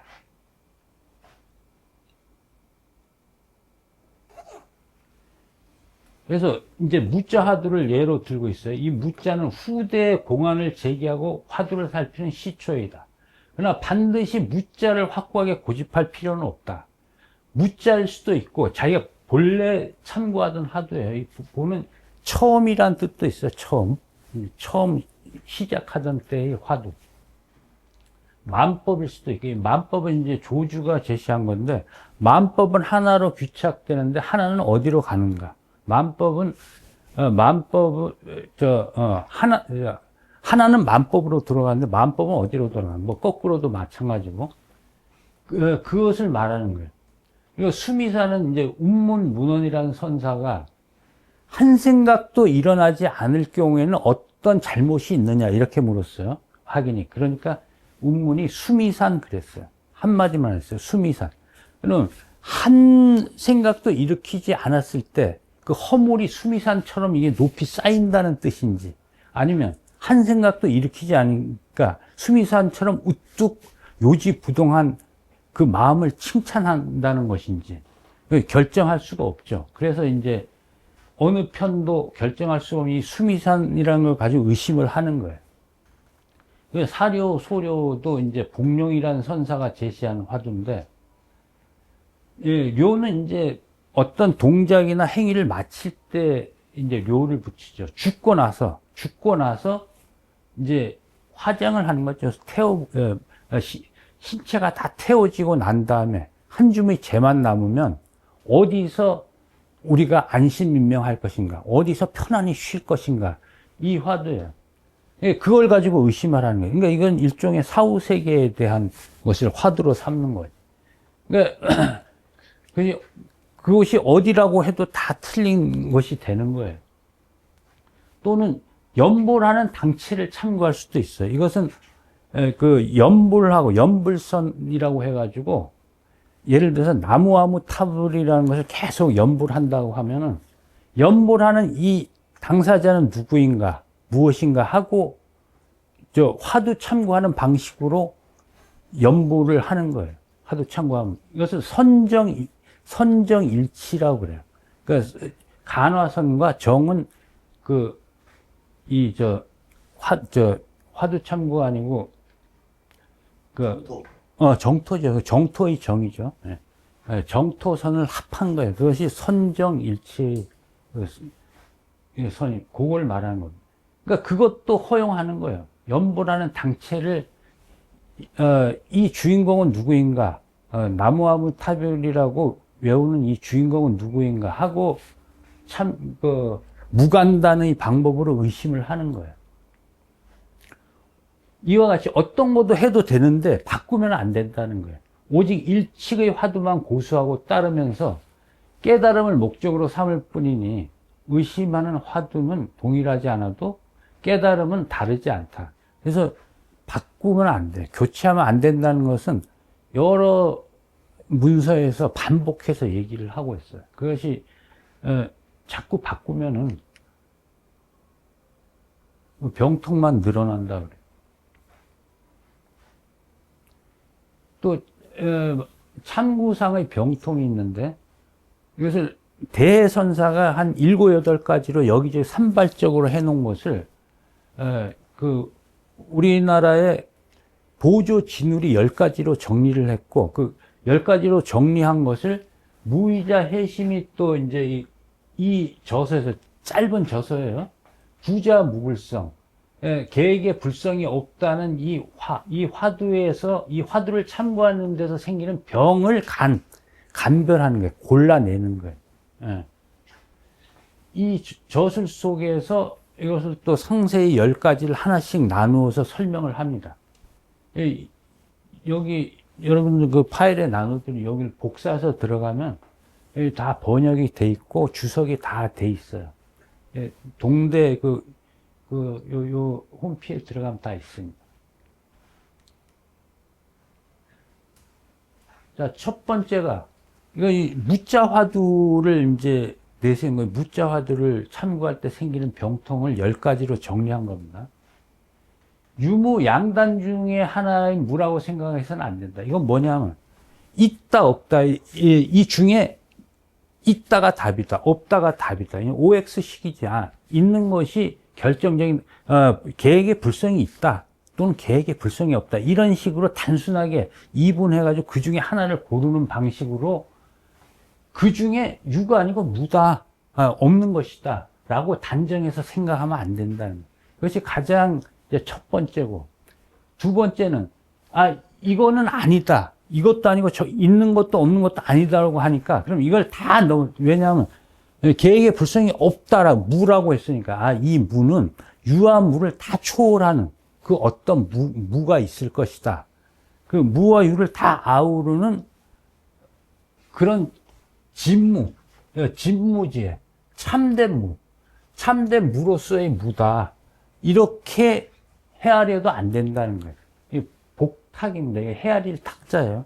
헤아린다 해가지고. 그래서 이제 두 가지가 다 부정이 됐어요. 이런 무도 아니고 진무도 아니고. 그러면 이것을 이제 밖에서 다른 이치를 끌어와. 여러 가지 경전에서도 끌어오고 이런 말 저런 말에서 그게 도리예요. 도리를 조작해서 이해하는 거예요. 특정한 도리라고 이해해서도 안 되는 거예요. 그 다음에 의근에서 사량 분별해서도 안 된다. 이건 자기 마음속에 딱 틀어박혀가지고 이제 분별하는 거예요. 그러니까 밖에서 경전이나 어록이나 남들이 말이나 이런 데 해서 도리를 지으면 안 된다고 하니까 오로지 자기 속에서 생각으로 이걸 알아맞히려고 하는 시도를 말하는 겁니다.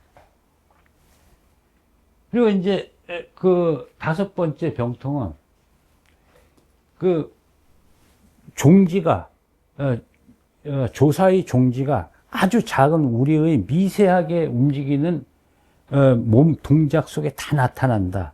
그리고 풀잎 하나에서도 조사의 종지가 다 있다. 이런 말을 듣고 거기에 근거해 가지고 눈썹을 움직이고 눈을 깜빡이며 생각하는 작용에 뿌리를 내리고 또 궁구하는 거예요. 그 무자가 바로 이런 세세한 것에 다 있을 것이다.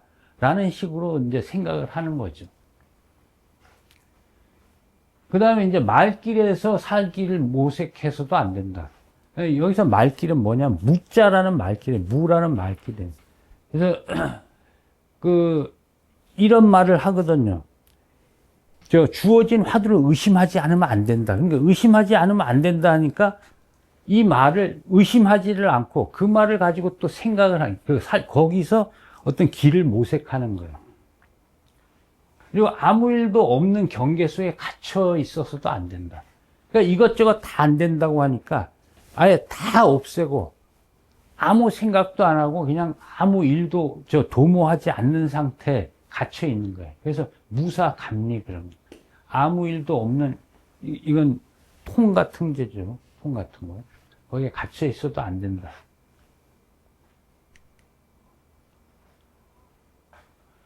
이것이 아까 왜 본선선사 예에서 나타난 거죠. 화두를 제기하는 그 자리에서 바로 알아차리려 해서는 안 됩니다. 그러니까 화두는 분별하는 것이 아니고 바로 그 자리에서 알아차려야 된다라는 강박관념으로 주어지자마자 이제 자기 어떤 생각을 가지고 탁 알아맞히려 시도하는 것을 말합니다. 그 다음에 문자를 끌어들여 입증해서도 안 된다. 이것이 이제 모든 병통에 빠짐없이 통하는 것이 이제 이거라 그러죠. 이제 여러 가지 불설이나 조사의 설이나 이런 주장에서 끌어들여 가지고 무자가 이런 뜻이 아닐까 해가지고 끼워 맞히는 방식이에요.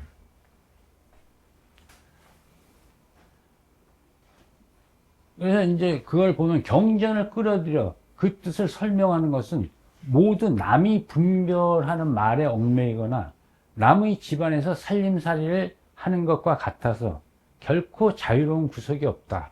그래서 비유하기를 마치 해파리가 새우의 눈을 빌려 자기 눈을 삼는 것과 같으니 어떻게 자유로운 구석이 있겠는가, 그죠.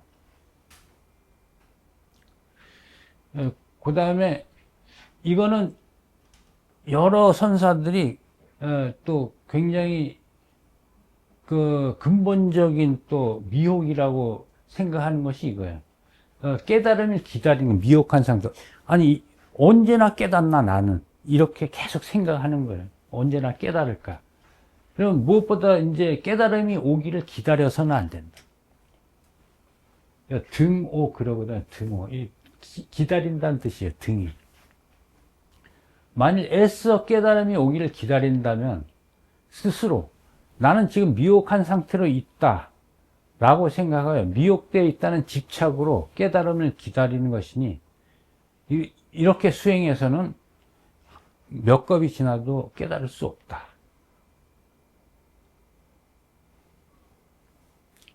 자기 스스로 이제 깨달음과 이제 미혹을 이렇게 갈라놓는 거죠. 이제 이 마지막에 이 구자무불성한 간병론이 마지막에 이제 이런 식으로 요약을 해놓고 있어요. 이렇게 여러 가지 십종벽이 있지만은 간략하게 말하면 유심과 무심, 언어와 침묵, 이 등등의 이런 양단에서 생기는 병이라고 이제 요약을 하고 있어요. 꼭 뭐 유심, 무심만이에요. 여기 또 사의, 불사의도 나오잖아요. 사의는 생각해서 알아맞힐 수 있는 거. 의는 말로 표현할 수 있는 것이 사이고, 불사의 또는 불가사의는 말로 표현할 수 없고 생각해서 알 수 없는 거죠. 그래서 유심으로도 구할 수 없고 무심으로도 얻을 수 없습니다. 유심과 무심의 대칭. 언어로 이룰 수도 없고 그렇다고 침묵하고 있어도 통할 수 없고 이렇게 다 양단에서 생기는 것이라고 요약하고 있어요. 이것이 이제 대해설이고요. 또다시 간략하게 말하면 사유와 불사이라는 양단에서 생기는 병통에 지나지 않는다. 그런 까닭에 좌측으로 와도 옳지 않고 우측으로 와도 옳지 않은, 이렇다고 해도 안 되고 이렇지 않다고 해도 안 되면, 뭐 이렇거나 이렇지 않다거나 모두 안 된다 라고 말하여 분명하게 병통을 감별하고 그 핵심을 분명하게 드러내 보여주었던 것이다. 그래서 항상 이것은 어떤 도리인가 하고 이제 살피기만 하라는 거예요. 우선 이제 그래서 하도 참고의 십종병까지 이제 그 요지가 되는 문서에 나오는 요지가 되는 말들을 이제 살펴봤어요. 질문이 있으면 받겠습니다. 그 중간에 보면 이제 공정영지에 대한 인용도 잠깐 나왔고요. 태고보고 그 이제 그 왕래에 대한 편지에서 화두를 들고 있는 그 주인공에 대한 뭐 이런 얘기도 나오고요. 근데 이제 그런 게 좀 잘못 이해되면은 왜 요새 좀 싫어하시는 분들인데 그게 참나 주인공 뭐 이런 식의 얘기로 좀 뭐 와전된다고 할까요? 오해될 수 있는 여지. 그래서 그게 좀 비불교적이다. 진안이 뭐 이런 게 마치 아트만적인. 그렇죠. 이제 그 아트만이라면 이 불설뿐만 아니라 조사들이 서로 가도 배치가 되죠. 저번에 똥막대기 무의진인 할 때 말씀드렸잖아요. 무의진인을 뭉갤 것으로 제시된 거예요. 무의진인은 아트만과 같이 불변의 자로 제시된 게 아니라 마지막에서 똥막대기라 그러잖아요. 똥막대기하고 딱 대체를 시켜버리잖아요. 이 무슨 똥막대기 같은 소리인가? 무의진이 무엇입니까? 물으니까 그래 대체해버리잖아요. 그런 아트만식의 자아는 없어요. 아트만식의 자아도 없고, 여기 어떤 것도 영기설에서 이제 무실체를 이제 그게 계속 돌아가잖아요. 무실체의 그 생각이. 그것을 벗어나는 건 하나도 없어요, 사실. 그러니까 크게 보면은 여기서 이제 아까 미끌미끌한 말이라고 했는데 이게 영기설의 큰 맥락 속에 같이 있기 때문에 그래요. 뭐 이것도 마치 공적영지 이 안에 공적영지가 어떤 참선의 가장 참선이 잘 되고 있는, 화두를 들고 참선이 잘 되고 있는 상태를 묘사하는 거지, 여기 어떤 참나라든가, 뭐 이런 주인공이라고 한다고 해서 주인공 그 참선하는 당사자의 어떤 상태를 일깨우기 위해서 그 주인공이라고 표현을 하는 것이지, 그 아트만식의 자아를 가리키려는 것은 아닐 겁니다. 하나 더 질문이 있는데요. 그 아까 이제 대신심, 대분심 얘기를 할 때 그 대신심을 저는 어떤 논문에서는 그 이제 큰 믿음이라고 하는 거를 선생님께서는 이제 그 수행에 대한 확신 이런 식으로 말씀하셨는데 어떤 부분은 그 본래 부따론, 본래 성불론이라고 하는 그런 교학적인 이해를 좀 선회시켜서 본래 붓다다라고 하는 거에 대한 그런 믿음을 가지고 수행을 해야 되지 않나요? 뭐 이런 식으로. 뭐 그래도 뭐 그 틀렸다고 할 수는 없는데요. 대신심, 대분심, 대의심이 한 덩어리예요. 같은 거예요. 같은 것인데 의심을 제대로 하기 위해서 계속 의심만 하면 어떻게 해? 이런 또 진짜 의심이 일어날까 봐 이렇게 의심의 방법으로 빈틈없이 밀고 나가다 보면 반드시 한 소식 한다 라는 믿음이에요. 그것이 근본적인 믿음이죠. 그러니까 대자가 붙었잖아요. 대. 이 화두창구법으로 수행을 하면은 깨달을 수 있다는 믿음이죠. 대신심. 대분심은 반드시 하고야 말겠다는 결연한 의지겠죠. 그 본래 붓다론에 대한 얘기와 관련돼서 그 십종병의 맨 마지막에 보면은 그 이제 마지막에 보면은 이제 본인을 이제 미혹한 중생으로 여기면 안 된다. 그래서 그 깨달음을 기다리면 안 된다. 라고 하는 맥락도 원래 본래 붓다론하고 관련된 맥락이 있지 않을까. 이제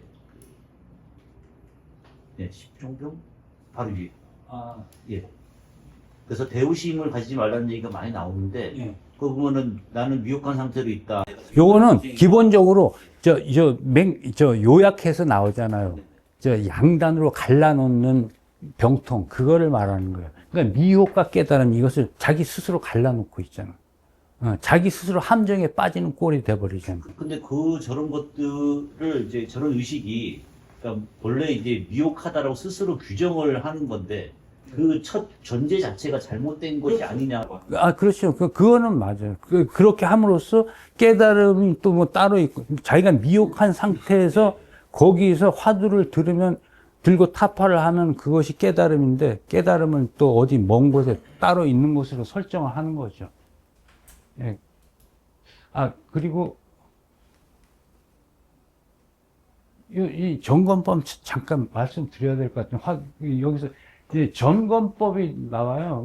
이제 여기 화두 점검법이 자기 점검이 있어요. 일상에서 화두를 드는 사람이 매일 어디 가서 물어볼 수는 없잖아요. 이거는 뭐 특별한 건 아닌데 특히 태고 어록에 아주 자주 나와요. 고려시대의 삼화상 중에 한 분인 태고 보우, 이 어록에 이 자기점검법이 아주 많이 나옵니다. 여기서 보면 하루나 이틀 내지 7일 동안 잠도 안 자고 하는 걸 거야, 아마. 용맹정지. 참과기를 끊어짐이 없으면 꿈속에서도 화두를 기억하게 된다. 잠깐 자는 사이에서도 이제 화두가 딱 들리는 거죠. 이와 같이 되면 크게 깨달을 시기가 가까워진 것이다. 이제 자기 점검이 가능하다는 거예요. 이렇게까지 되는.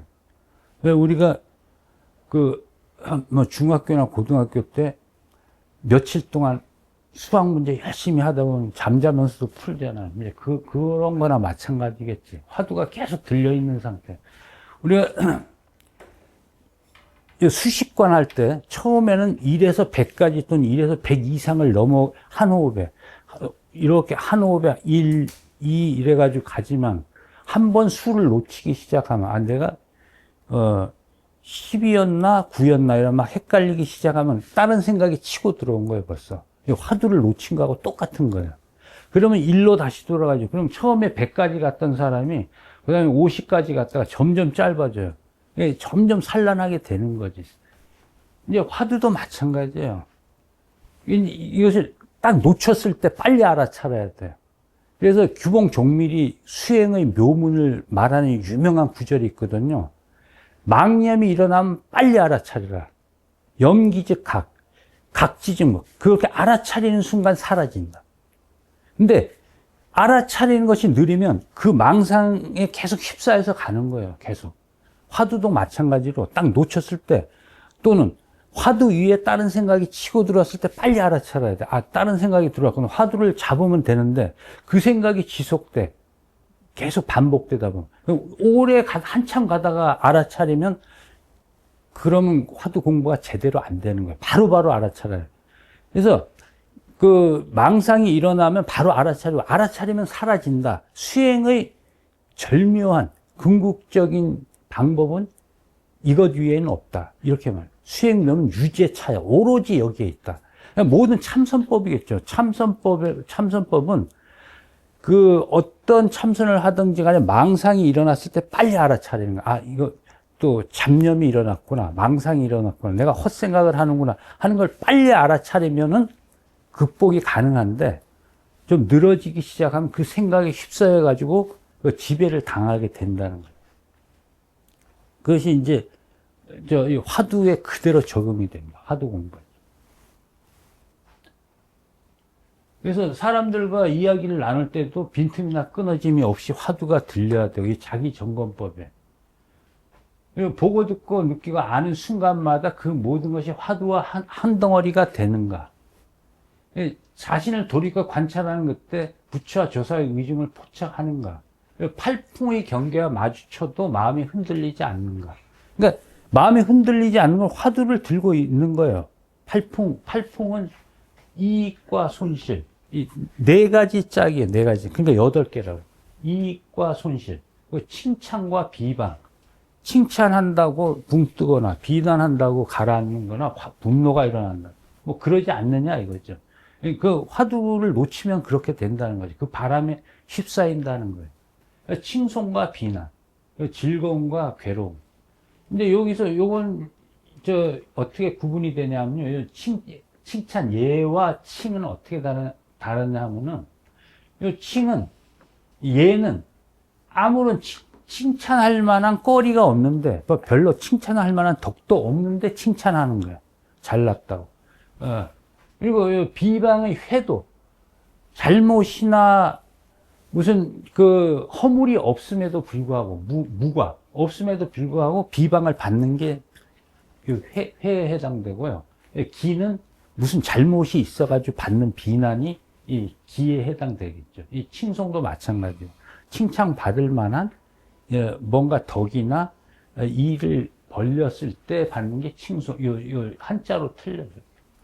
이런 팔풍에도 화두가 흔들리지 않고 들려 있느냐. 이것이 자기 점검법이고, 이 종사의 점검은 이 깨닫고 나서는 반드시 점검해 줄 사람을 만나야 한다 그래요. 굉장히 중요한 것으로 말을 합니다. 특히 이제 태고오록에 아주 자주 나와요. 만약 밝은 눈을 가진 종사로부터 인증을 구하지 않는다면, 책을 읽고 그 내용을 이해하여 급제는 했지만 관직에 오르지 못하는 것과 흡사할 것이다. 이 인가죠. 인가를 받아야 된다 이거예요. 근데 자기 생각에 휩싸여가지고 있기가 쉽죠. 그래 뭐 거의 극단적으로 가면 미친 사람 비슷하게 되기도 하죠. 세상이 나를 인정해주지 않는다. 뭐 이런 식으로. 이제 아무한테나 다 인정을 받으려고 하게 되는 거예요. 그래서 종사한테 인정을 받아야 된다는 거예요. 깨달은 다음에는 반드시 깨달았는지 모르지 사실. 근데 이제 깨달음을 점검받을 때가 됐다고 생각하는 단계에 가면 본색을 갖춘 종장을 칭견하여. 이 종장이나 종사나 똑같아요. 이 장은 이제 장인이지, 사람을 잘 만드는 사람. 그래서 종장이 종사하고 똑같은 거예요. 칭견하여 자신이 깨우친 경지가 궁극적인 뜻에 맞는지 점검 받아야 합니다. 이거 진짜 필요하겠죠. 자기 멋대로 뭐 어떤 수행을 해놓고 깨달았다고 막 스스로 착각을 하면 안 되니까. 만일 종사를 칭견하여 점검받지 않는다면 열이면 열 모두 마구니가 될 것이다. 이런 예가 많았나 봐요. 태고오록에 이게 아주 굉장히 자주 반복이 돼서 나와. 이렇게 깨달았다고는 해도 지혜가 없는 사람 앞에서는 결코 그 소식을 전해서는 안 된다. 반드시 본색을 갖춘 종사를 만나 점검받아야 한다. 이렇게 말을 하고 있어. 그래서 여기까지가 이제 그 화두 천구에 대한 기본적인 여러 가지 그 정보들입니다. 화두선, 예. 조사선의 입장에서 보면요. 예. 조사선의 연속선에 있는 거예요. 직지인심이라는 그 의미에서 본다면 화두라는 표상을 하나 다시 만드는 거 아닌가. 그렇다면 조사선의 본류에서 좀 벗어나는 거 아닌가. 어떻게 생각입니까? 그렇지는 않고요. 왜냐면은 이 화두 자체가 그 무엇을 만든다기보다 버리기 위한 거예요. 버리기 위한 거. 어쨌든 방편이 임시 설정이죠. 임시 설정. 예. 그러니까 바로 마음을 보면 되는데 예. 왜 화두라고 예. 그렇게 할 수, 그게 맞을 수 있어요. 왜냐하면 그 이전에 이제 조사선에서 보면 물론 그 조주 선사 자체가 그것을 강조했죠. 근데 후대 선사들이 조주의 문답이라든가 그 설법에서 그 간화선의 요소를 뽑아낸 거예요. 그래가지고 그걸 개발을 한 거죠. 그러니까 그런 비판도 가능하다고 봅니다. 그러니까 그것이 잘 안 되니까, 안 된 이유가 뭘까 생각하니까 사람들에게 쌓이는 편견과 뭐 망상과 생각과 견해들이 딱 제각각 틀려요. 저걸 어떻게 하면 쳐부술까 생각하다가 이제 화두라는 이 참선법을 개발한 거죠. 화두라는 불길에 그런 것, 화두를 들면서 그 붙는 생각을, 그 망상을 다 태우는 그 방식으로. 점검해 줄 만한 이제 조사들이나 종사라는 분들이 별로 안 계시니까 오늘날 화두선이라는 게 이제 인기가 좀 없다라는 느낌이 들거든요. 네, 그건 제가 잘 모르겠네요. 선생님, 대개 우리가 성이 관련된 이야기를 많이 듣다 보면 언하대호, 언하변호. 예. 그래서 이제 스님 아까 이제 화두를 받으면 바로 알아차리려 해서 안 된다는. 바로 이 선생님이 말씀하신 그하고 통하는데 언하대오, 그게 조사선에서 나오는 말이에요. 언하대오. 언하대오할 그 여러 가지 소재가 우리 주변에 널렸다는 거예요. 어디 갈 필요 없이 주변에 널렸는데 굳이 화두란 뭐 이런 것을 설정할 필요가 있느냐? 그게 맞는 거라고요. 언하대오가. 근데 또 어떻게 말하냐면요. 언하대오, 예를 들어서 이제 그 하는 예를 들어볼게요.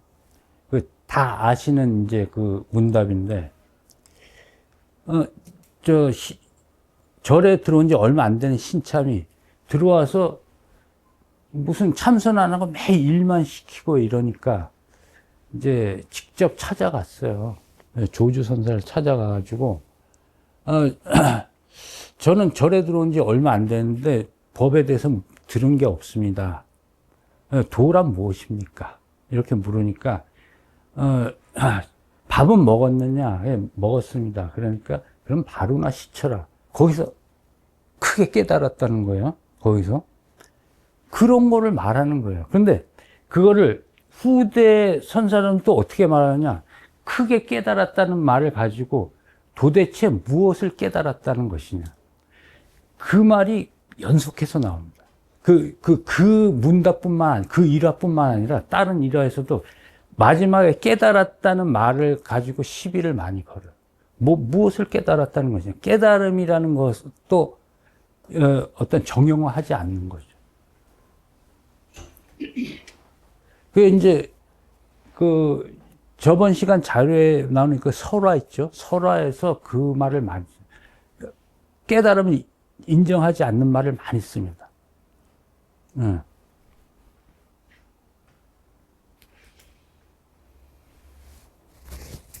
너무 초보적인 질문이라 좀 예, 그런데요. 그제 마경대 이야기가 있지 않습니까? 마조도일의 마경대, 그러니까 뭐 예. 기와장을 한다고 예, 벽돌 가는, 예. 거기서는 참선을 한다고 부처가 되겠느냐, 뭐 예. 이렇게 이해를 예. 하고 있는데, 그게 이제 그 시대에는 저 좌선 비판이 시대적 요청이어서 그래요. 좌선에 몰두하면서 별 성과도 없이 좌선에만 몰두해서 그 고요한 경계에 침몰해 있는 수행자 무리들이 너무 많으니까 그것을 생활에서 바로 깨트린 사람이 육조 해능이잖아요. 육조 해능이 직계잖아요, 마조가. 그래서 마조라 첫마디에 그게 나오는 거예요. 그 참선을 해서 깨닫겠느냐. 그런데 이제 이것이 화두선에 오면 이게 참선이 된다, 이 말씀 아니에요. 예, 참선. 예, 그게 사실은 그 굉장히 큰 기초가 아니라 생각해 볼 문제죠. 그러니까 이게 화두가 제가 아까 말씀드렸잖아요. 자료에도 나오지만 길게는 90일. 그러니까 안거 기간이 90일. 짧게는 7일 이러잖아요. 근데 아까 다른 곳에서는 하루 이틀 내지 5일 뭐 이렇게 얘기하잖아요. 이 화두 참선은 사실 계속 화두만 들고 어떻게 간단히 대화를 할 때도 화두가 들리느냐. 이게 평생 가능하겠어요? 그게 아닐 겁니다, 아마. 짧은 기간에 아주 진짜 깊숙하게 수행하는 그런 방법으로 생각을 해도 될 것 같아요. 대한소환 이렇게 정하거든요, 소녀에도. 최대한 기간으로는 90일, 짧은 것은 며칠, 이런 식으로. 근데 아까 그 간의 어떤 중요한 요소로서 무간단 의심 하셨는데 예. 좀 같은 것 같아요. 같은 거죠. 같은 거예요. 의심 없이는 같은 무간단 거예요. 불가능하고. 예, 여기 나와 있는 여러 조목을 제가 나눴는데, 뭐, 무쇠에 올라탄다 이런 것도 이제 더 가는 길이 틀려서 그렇지. 그게 거의 지금은 보면은 과학자들이 그래야 하는 것 같아요. 예? 과학자들이 그렇게 생각하고 있는 사물, 특히 이제 뭐 양자역학이다, 예. 아니면은 이론 물리학하는 사람들의 사유 방식이나 집중성이 그렇게 하는. 지금 오히려 불교나 종교 쪽에는 이렇게 없어지고. 그건 몰입이라는 예, 몰입. 예, 예. 황농문 선생 몰입도 봐도 아주 무간단 의심, 용은 안 쓰는데 예. 거의 비슷한 이야기를 많이 해요. 그래서 아니 우리 시대에 이게 지금 간화가 맞나? 그런 생각이 선생님 자꾸 말씀 피하시는데. 아니, 근데, 제가 서두에 잠깐 말씀드렸지만, 간화선은 조사선에서 실마리를 얻어가지고, 거기서 일부를 특화시킨 수행법이에요. 그러니까 조사선을 버릴 수가 없어요. 조사선에서 나온 일부를 아주 크게 만든 거예요, 크게. 그래서 사실 이 조사선이라는 것은 일상에서 아주 활발하게 제자와 스승 또는 스승과 제자가 격이 없이 막 나누는 이런 분위기에서 가능하잖아요. 그게 없어졌다고 할 수도 있어요. 그게 어려워진 상황이라고 해도 과언이 아니죠. 아까 예. 간화선을 하면서 10가지 병통 예, 얘기하셨잖아요. 예. 그 병통하고 부처님께서는 가르침의 그 수단이 예. 논리와 설득이란 말이에요. 예. 그렇잖아요. 경전을 기반으로 한 예. 논리와 설득인데 예. 그 간화에서 얘기하는 10가지 하지 말라는 것과 상충되지 않나요? 근데 그래서 이제 특수한 거죠. 왜냐하면 화두 참선을 할 때는 경전의 어떤 말에도 지배되면 안 돼요. 예. 그래서 그건 이제 짧은 기간, 화두를 탑할 때까지는 어디에도 의존하면 안 되고 자기 스스로 화두를 들고 의심하면서 자기 밑바닥 생각을 다 그 화두에 붙여가지고 없애야 돼. 부정적인 요소를. 그 방법이 되니까요. 좀 다르죠. 결국은 이거는 프로세스가 다르다는 얘기죠. 예, 그렇죠. 결국 목표는 하나인데 예. 궁극적으로 번뇌망상을 떨쳐내고 예, 그렇죠. 목표는 그거죠. 연기를 깨닫는 것은 부처님 초기 당시의 어떤 그 수행법이나 목표는 같다는 얘기죠. 예, 목표는 같죠. 근데 방법이 번뇌망상을 없애는 거예요. 그러니까 네, 없애는 거예요. 그걸 대놓고 번뇌망상 이걸 잘 안 쓰니까 그런 거지. 그걸 없애기 위한 거예요. 일단 요거를 한번, 여기 마지막 자료인데 요거를 한번 볼게요. 이 전체, 제가 앞에서 전체 주제를 조사선의 평등관 이렇게 말씀드렸잖아요. 그러면서 첫 번째 말씀드린 것이 평등하게 본다 또는 평등한 이치를 본다. 이게 다 마찬가지라고 말씀드렸잖아요. 그래서 마지막 또 이걸로 이제 간단히 보고 넘어가려고요. 본래 평등한 소식. 이 본래라는 말에 이제 포인트가 어느 정도 있어요. 평등이. 본래. 본래면 이것은 아까 앞에서도 나왔듯이 본래 그렇다면 덧붙일 수도 없고 뺄 수도 없어요. 본래 그런 것이기 때문에. 주어진 그대로라는 거죠. 이것도 지난주에 홀륜, 무봉화 이럴 때 난 거예요. 딱 한 덩어리라서 꿰맨 흔적이 없다. 딱 들어맞게 꿰맨 흔적이 전혀 없으면 일체가 한 덩어리니까 그런 거죠. 꿰맨 흔적이 없는 거예요. 분명하게 드러나 덮어서 가린 여분이라고는 없다. 다 드러나 있는 세계예요. 조사선이 그런 거예요. 다 드러나 있는 세계고, 그래서 이제 대해가 묵조선이라고 비판한 굉지정각 천동의 어록이거든요. 근데 이 굉지 광록이 굉장히 두꺼운데 이 안에서 묵조선은 딱 한 번 나와요. 묵조선. 묵조명이라고 시 한 토막 나오는데 그 대해가 굉지를 비판한 것이 아니에요. 그 당시에 일반적인 묵조의 무리를 비판한 것이지. 근데 거의 같아요. 거의 같아요. 예, 그래서 분명하게 드러나서 덮어서 가린 것이 하나도 없다는 거예요. 그렇기 때문에 뭐냐면 이 영꽃을 취령은 영취산이에요. 영취산 취령. 그래서 부처님을 대표해 취령이라 그러면 부처님이라 하여 어떻게 가섭에게 법을 전할 수 있었겠으며 그냥 꽃을 들었을 뿐이고 가섭은 자기대로 자기도 선을 표현한 게 웃음으로 둘 다 자기대로의 분명히 드러나 있는 그 무엇을 보여준 것일 뿐이에요. 그러니까 도를 전하고 전달받은 바가 없다는 거예요. 다 드러나 있기 때문에. 소림, 달마죠. 달마가 거처하던 것이 소림이니까. 달마인들 어찌 해가에게 본분의 소식을 주었으랴. 눈앞에 실현되어 있는 곳곳이 도에 부합하는 구절이고. 이 구절이 꼭 말의 구절이 아니에요. 현상의 갖가지를 다 구라 그래요. 구라. 그 언행을 다 구라 그러고 구체적인 현상의 삶을 낱낱을 또 구라 그럽니다. 빠짐없이 진실을 갖추고 있는 낱낱의 사람 모두 해탈지견의 향기 풍긴다. 허공이 법을 설하고 있으니 이 허공이 법을 설한다는 것은 모든 경전이 이렇고 선어록에도 가장 많은 비유 중에 하나가 허공이에요. 그것이 법을 많이 닮았기 때문에. 그리고 서로 벽이 없잖아요. 다 터져 있잖아요. 허공이라는 게.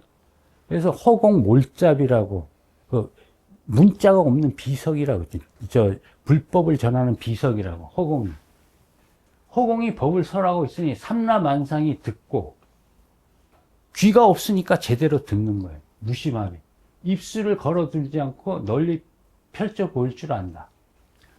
입술이 없으니까 제대로 말로 표현한다는 뜻이에요. 이게 선수행자들이요. 하루 어느 때나 다만 눈에 가득 보이고 귀에 가득 들리는 그것일 뿐이다. 눈 가득 귀 가득 들리고 보이는 그것이 다 본분의 소식이라는 거예요. 평등한 본래의 소식이라는 거죠. 알겠는가 하고 이건 선사들이 일반적인 형식이에요. 이게 양구 잠깐 침묵하는 거예요. 양구은 이것이 이제 바둑용어예요. 방관자, 당국자. 당국자는 바둑이라는 국면에 바둑을 두는 당사자가 당국자예요. 바둑을 두는 당사자가 오히려 수를 읽지 못하기 때문이다. 미혹한다. 수를 읽지, 바둑 두는 사람이 미혹하다는 건 수를 못 읽는 거죠. 근데 옆에서 지켜보는 훈수꾼이, 이 방관자가 신은 비웃는다는 뜻이에요. 뻔한 수를 못 두니까 옆에서 구경하는 훈수꾼이 비웃고 당사자는 미혹돼요. 가장 가까이서 보는 사람이 바둑을 두는 당사자. 우리가 일상에서 곳곳에서 접하는 우리가 당사자잖아요. 바둑으로 치면 우리가 오히려 미혹돼서 못 본다. 너무나 친밀하기 때문에, 너무나 분명히 드러나 있기 때문에, 드러남이 극치라서 오히려 알아차림을 늦게 한다, 느리게 한다. 그 소식이에요, 이것이. 그래서 왜냐하면 우리가 너무나 친밀한 언어와 그 해석 방식과 그 분별과 이것을 가지고 일상을 접하니까 거기서 오는 본분의 소식을 읽지 않고 우리 머릿속에서 생각하는 그것을 거꾸로 읽어버리는 거지, 계속. 이거는 선사들이 즐겨 쓰는 말입니다. 옆에서 지켜보는 훈수꾼이 비웃고 당사자가 오히려 수를 읽지 못한다. 자, 마지막 요거 한번 볼게요. 요거는 이제 한자도 이제 이렇게 인평분류, 수평분류 이래. 인평불어. 사람의 마음이 평등하면 말을 아예 안 하는 것이 아니고 치우친 말을 하지 않는다. 또는 편드는 말을 하지 않는다. 말하는 방식을 말하는 거지 말을 안 하는 게 아니에요. 근데 지금 이 말을 이 말은 뭐 인터넷도 많이 유포되어 있습니다만 다 말이 없다고 번역을 하는데 그건 오역이라고 할 수는 없지만 엄밀히 말하면 오역보다 더 안 좋은 번역이에요. 왜냐하면 이거는 말이 없는 것이 아니라 말하는 방식의 문제. 그 물의 밑바닥이 평평하면은 한편으로 치우쳐 흐르지 않는 거예요. 치우쳐 흐르지 않고 골고루 흐른다는 거죠, 골고루. 이렇게 전제를 하고, 그 다음에 풍정화라. 이거는 그 중국의 그 시인들의 그 시 한 두 구절을 갖다가 이제 인용을 한 거예요. 바람이 잠잠하다. 또 바람이 멎으니 꽃이 떨어지고, 바람이 멎으면 꽃이 떨어지고, 바람이 분다고 꼭 꽃이 떨어지는 건 아니잖아요. 시절이 되면 꽃이 떨어지는 거예요. 시절이 탁 맞아 떨어지면. 바람이 불어도 안 떨어져. 시절이 안 되면. 그러니까 바람이 멎으면 이게 고요한 거잖아요. 정중동이에요. 정과 동이 같이 있어. 같이 섞여 있어. 이 말 하나에. 그리고 새 울음소리에 산은 더욱 쓸쓸하구나. 산이 이제 쓸쓸한 풍경인데 새가 탁 우니까 그 쓸쓸함이 더 극렬하게 전해지는 거예요. 이거는 새 울음소리가 동이고 이제 정으로 보면 동중정이죠. 정중동과 동중정을 섞어놨어요. 그러니까 같이 있는 거예요. 마치 유무가 다르지 않듯이. 이게 갈라놓는 것이 아니고 고요함을 알리는 것은 어떤 소리고 시끄럽다 말다 할 거 없이 그 소리고 꽃이 떨어짐이 눈에 띄는 것은 바람이 안 불면 더 눈에 띄는 거예요. 바람도 안 부는데 꽃이 떨어진다. 그 시절에 딱 맞으니까.